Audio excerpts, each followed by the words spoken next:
السلام عليكم ورحمة الله وبركاته. الحمد لله رب العالمين، والصلاة والسلام على رسوله الكريم وعلى آله وأصحابه أجمعين، أما بعد.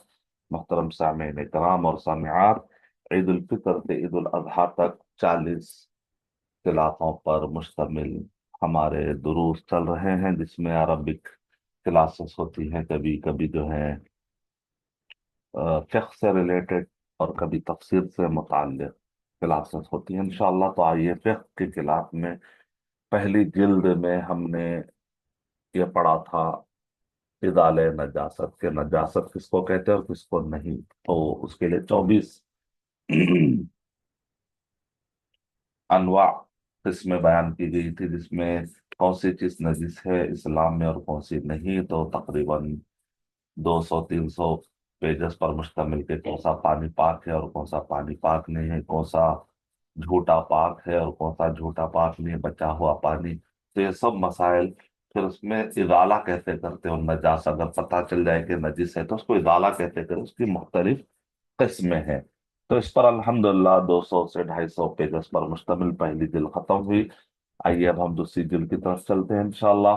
اس کے اندر بھی ازالہ نجاست پر مزید باتیں، جیسے سنن فطرہ ہے، یعنی انسان کے جسم میں جو بال ہے، ناخن ہے، پھر اسی طرح جب وہ نہاتا ہے تو گندگی صاف کرنے کے لیے جتنے بھی ابھری حصے ہیں یا ڈوغن حصے ہیں جسم کے، جہاں پر میل جمع ہوتا ہے، مسواک استعمال کرنے کا مسئلہ ہے، مونچھ اور داڑھی کا یعنی کہ فطرت کے خلاف ابھرنے والی چیزیں، جیسے ناخن بڑھ جاتا ہے اور وہ جانوروں کی طرح نظر آنے لگتا ہے، تو اسلام یہ چاہتا ہے کہ حیوانات سے مشابہت نہ ہو، کیونکہ انسان اشرف المخلوقات ہے، تو ایک مسلم کو تو اور بھی زیادہ اشرف المخلوقات انسان، ایک مسلم کو تو انسان سب سے زیادہ بن کے بتانا ہے، کیونکہ وہ خیر البریہ ہے، پورے مخلوقات میں سب سے بہترین ہے، خیر امت ہے، سارے امتوں میں سب سے بہترین امت ہے۔ تو اس لیے اللہ کے نبی صلی اللہ علیہ وسلم نے ہم کو،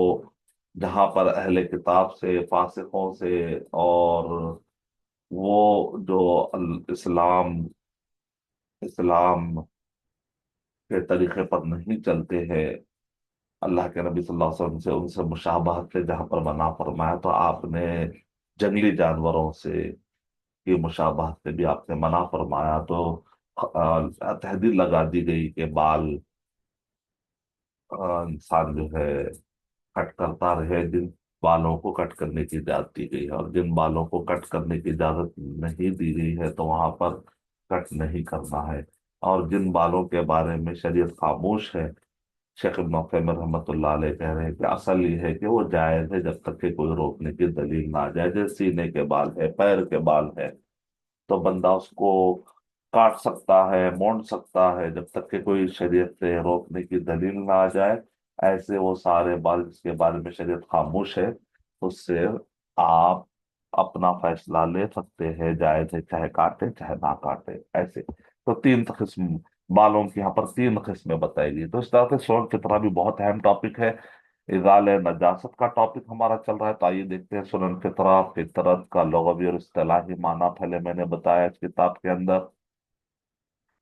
اور ہر بچہ فطرت اسلام پر پیدا ہوتا ہے، لیکن اس کے ماں باپ اس کو یہودی، نصرانی یا مجوسی بنائے تھے، یہ والی حدیث بھی بڑی اہم ہے۔ فطرہ کے اندر بہت معنی پائے جاتے ہیں، پیدائش، خلقت، شروعات، ابتدا، اختراع، گھڑنا، یہ سارے معنی لغت میں آتے ہیں۔ اور فطرت کا اصطلاحی معنی یہاں پر مراد ہے یعنی سنت، یعنی سنت کے مطابق، سنت اسٹائل میں آدمی اپنے آپ کو رکھے، یعنی ایک آدمی کہتا ہے میرے بال فلاں ہیرو کی طرح ہونا ہے، فلاں نہیں، ہم کہیں گے سننا اسٹائل ہونا چاہیے، سیرت اسٹائل ہونا چاہیے، نبی اکرم صلی اللہ علیہ وسلم وے آف لائف، آپ کا اسٹائل، وے آف، آپ کو کہتے ہیں بھائی میرا وے آف لائف کیا ہے، تو آپ کہیے سننا، ہمارا طریقہ کیا ہے، سنت ہے، سنت ہے۔ جب چھوٹے بچوں کو ہم جو ہے نظم پڑھاتے ہیں، ہمارا رب کون ہے، بولو بولو اللہ ہے،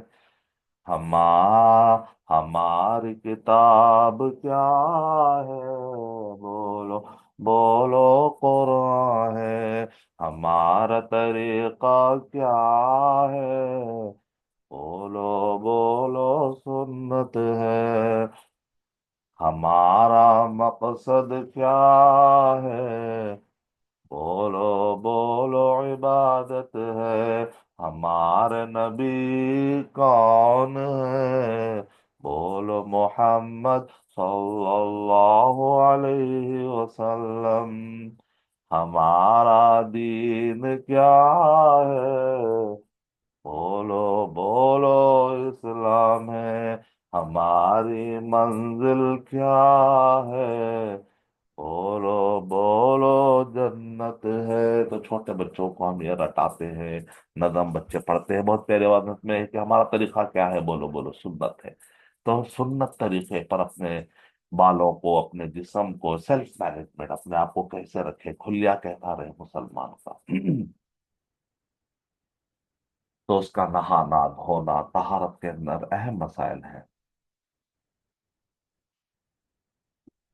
تو یہ بہت اہم مسئلے ہیں۔ سنن الفطرہ کے تعداد کتنی ہے؟ ابن حجر رحمۃ اللہ علیہ نے ابن العربی کی بتائی تعداد کا ذکر کرتے ہوئے کہا کہ اگر خصلتوں کی بات کریں تو 30 سے زیادہ ہمیں ملتے ہیں مختلف احادیث میں۔ جی ہاں، فطرت کے لفظ میں جو ہمیں ملتے ہیں، اور اس سے بھی بڑھ کر ہو سکتے ہیں، یعنی کہ انسان فطرت پر آنے کے لیے جانوروں کی مشابہت، فاسقوں کی مشابہت سے اپنے آپ کو جب دور کرتا ہے تو فطرت کے قریب ہوتا چلا جاتا ہے۔ اللہ کے گناہ، اللہ کی نافرمانی کرنے والوں سے دور ہونا ہے، جانوروں سے دور ہونا ہے، تو تو اس کو چاہیے کہ فطرت پر وہ آ جائے۔ تو ایسے تو بہت ساری بتائی جا سکتی ہے، لیکن حدیث میں ایک جگہ پر 10 سنن الفطرہ کے لیے جو الفاظ آئے ہیں، ذرا اس میں ہم دیکھتے ہیں 3 حدیثیں ملتی ہیں۔ تو حدیث نمبر 1 یہ ہے جس کے اندر ہمیں تفصیلات ملتی ہیں۔ 10 چیزیں فطرت میں سے: نمبر 1 مونچھیں کترنا، قص الشارب۔ نمبر 2 اعفاء اللحیہ، داڑھی بڑھانا۔ نمبر 3 السواک، مسواک کرنا۔ نمبر 4 استنشاق، ناک میں پانی چڑھانا۔ نمبر 5 قص الاظفار، ناخن تراشنا۔ غسل البراجم، انگلیوں کے پوروں جوڑوں کو دھونا، کیونکہ یہاں پر میل جمع ہونے کے چانس ہوتے ہیں، خاص طور سردیوں میں یہاں پر سوکھا سوکھا پن ہوتا ہے۔ 7واں نتف الابط، بغل کے بال صاف کرنا۔ 8واں ہے حلق العانہ، زیر ناف کے بال صاف کرنا۔ 9واں ہے انتقاص الماء، پانی سے استنجا کرنا۔ 10واں ہے المضمضہ، کلی کرنا۔ تو یہ صحیح مسلم حدیث نمبر 604 261 میں ہے۔ دوسری حدیث میں بھی بتایا گیا ہے کہ فطرت کے 5 چیزوں میں ختنہ، زیر ناف کے بال موڑنا، بغل کے بال نکالنا، ناخن تراشنا، مختلف مختلف حدیثیں جمع کرتے ہیں۔ تو یہ صحیح بخاری کے الفاظ اس کے بعد، اور صحیح مسلم میں بھی ہے، حدیث ابن عمر رضی اللہ تعالیٰ سے بھی ہے صحیح بخاری میں۔ یعنی کہ بڑے ایسا کہا الفطرہ کے جو بڑے بڑے مسائل ہے وہ 10، جزیات میں اگر جائیں تو بہت زیادہ ہوتے ہیں، جیسے الحج عرفہ کہا گیا، تو اسی طرح سے الفطرہ اس کو کہا گیا، یعنی 10 کو۔ اس کا مطلب یہ نہیں کہ 10 ہی ہے۔ تو ایسا حج، اگر کوئی کہ الحج عرفہ تو صرف عرفہ ٹھہر جائے تو کیا حج ہو جائے گا؟ تو اور بھی اعمال اس طرح سے سب جائے۔ علماء کرام نے، امام نووی رحمۃ اللہ علیہ نے بھی المجموع میں تفصیلات بتائی، بہجر رحمۃ اللہ علیہ نے بھی۔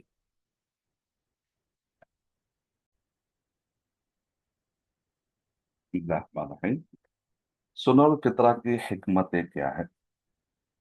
تو آئیے، بریک پر جانے سے پہلے میں نے آپ کو 5 پوائنٹ بتائے تھے، بریک کے بعد آپ کو میں باقی کی چیزیں بتاؤں گا انشاءاللہ۔ سنن الفطرہ کی حکمتیں، ان فطری خصلتوں کی اتباع اور پیروی، یعنی فتح الباری میں اس کی حکمتیں جمع کی ہیں مختلف علماء کرام سے۔ ان فطری خصلتوں کے اتباع اور پیروی سے بہت سے دینی اور دنیاوی مصلحتیں اور فوائد حاصل ہوتے ہیں۔ ان میں سے کچھ مسائل یہ ہیں: شکل و صورت کا حسن و جمال، اور جسم کی تمام تر اور تفصیلی نظافت و پاکی حاصل ہوتی ہے، اور جسمانی اور روحانی دونوں طرح کی طہارت و پاکی کا تحفظ ہوتا ہے، پاکیزگی کا تحفظ ہوتا ہے، اور میل جول رکھنے والے اور اپنے مقربین کو ناگوار بو جیسے تکلیف سے بچا کر حسن سلوک پیش کیا جاتا ہے۔ مجوس یعنی آتش پرستوں، یہود نصارہ اور بت پرستوں کے شعار کی مخالفت ہوتی ہے، اور شارع کے حکم کی اطاعت اور فرمانبرداری ہوتی ہے۔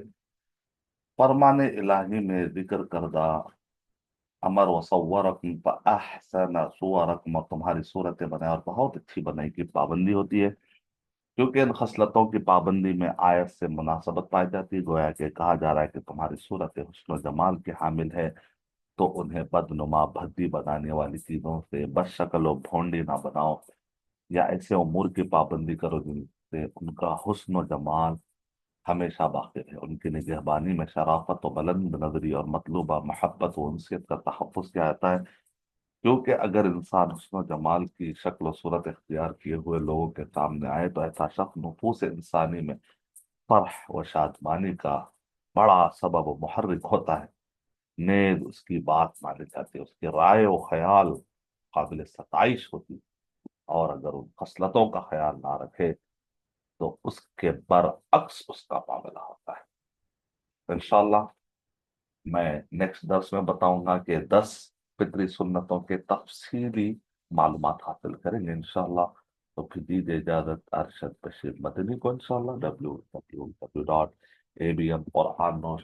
السلام علیکم ورحمۃ اللہ وبرکاتہ۔